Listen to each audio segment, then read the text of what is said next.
All right, YouTube, what is up, man? It's your boy, Damn D, and today we got a video, man. It seems like Dr. Dre has came out and spoken against Drake, man. He said, man, it's Cali or nothing.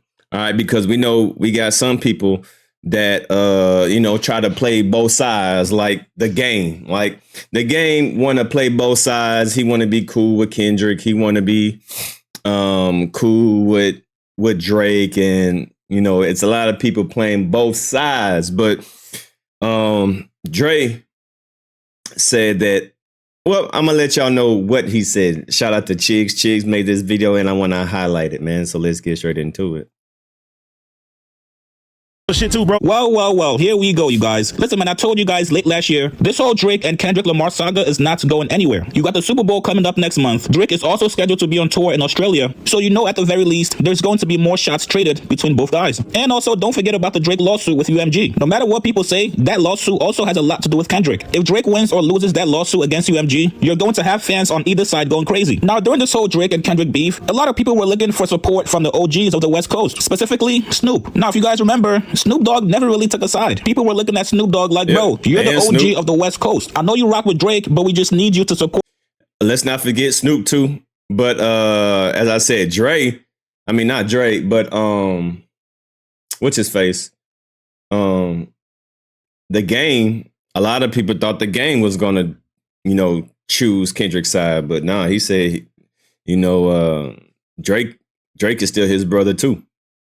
Kendrick right now. But Snoop Dogg did not bend or fold. Instead, Snoop Dogg played the 50s. He gave props to both Kendrick and Drake. The original East Coast, West Coast craziness. Now you see it's going back and forth. What does that mean to you? And especially because your voice was used in one of those songs. Well, the only thing I want to say about that whole scenario is that I want to give both of them a shout out for raising the bar as far as lyrics, as far as song making, because the writing has been upped since the confrontation or whatever you call it, whatever they went through. Those are my nephews. I'm not in the middle of it. I support both of them, and that's personal business, not my business. But as far as what they did for the industry and the rap game, they made you rap again. You can't just mumble your way and gimmick your way to a song no more, buddy. So thank y'all. All them mumble rappers out there, let them know. The mumble stuff is over. Now, this actually enraged a lot of people, specifically those people from the West Coast that grew up on Snoop. People felt like in a battle, there's no middle ground. You're either... And don't forget, Kendrick replied to Snoop on Whacked Out Murals.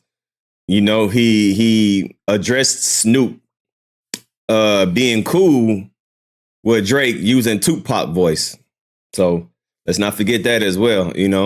Kendrick Lamar called out Snoop for shouting out Drake, that he was, like in support of Drake not only using Tupac, but Snoop voice, So let's not forget that Kendrick Lamar called out Snoop on Whacked Out Murals.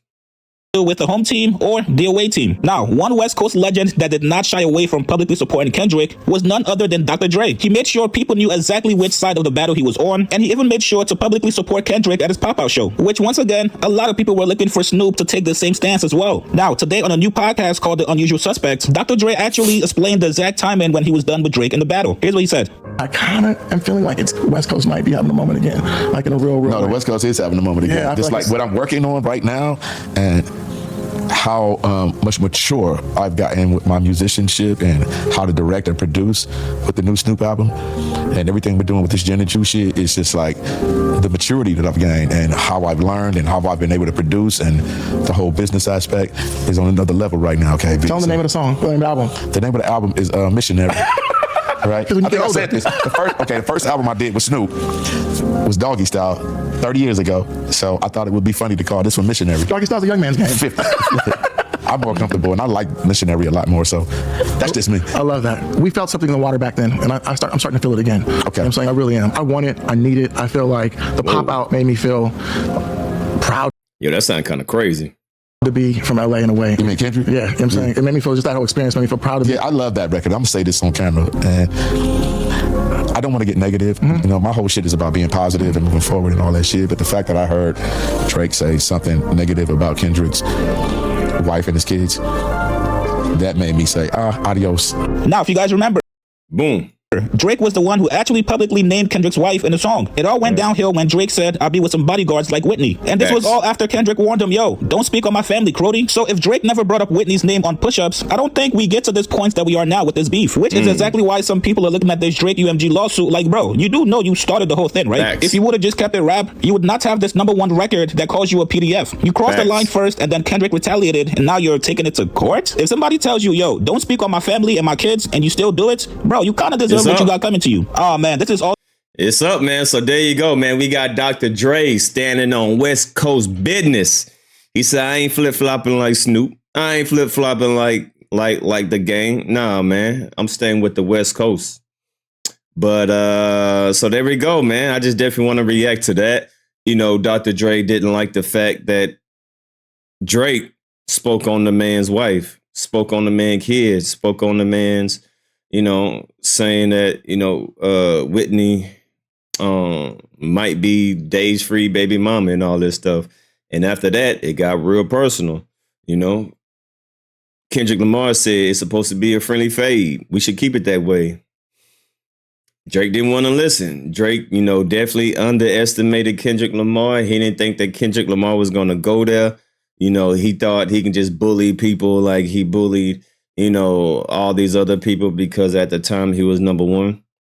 So he thought he was just going to, you know, Pusha T his way out of this and Meek Mill his way out of this and use his popularity and well, what he thought he had power to just bully Kendrick Lamar. But he didn't know that Kendrick Lamar collected all the Infinity Stones.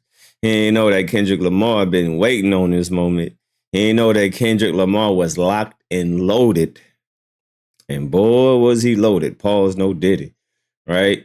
Kendrick Lamar, as we know, executed perfectly. He had the best strategy. He executed flawlessly. He didn't make any steps, any mistakes in the battle. Drake made plenty of mistakes during the battle. Self-inflicted wounds, self-injuries, self-stupid, taking selfies, making dumb songs, pretty much validating everything what Kendrick Lamar said in his bars. That's the thing that really Kendrick Lamar deserves credit because he kind of foreseen what Drake was going to do and how he was going to act. And Drake fell right into it. Drake just validated damn near everything what Kendrick Lamar was saying about him because Kendrick Lamar definitely studied his opponent. You know, Kendrick Lamar knew his characteristics. He knew his mannerism. He knew how he was going to act. If I say this, once a lame, always a lame. All right. So there we go, man. Dr. Dre said he ain't riding with Drake. He ain't liking when he talked about Kendrick Lamar's wife, and it's up. West Coast is up.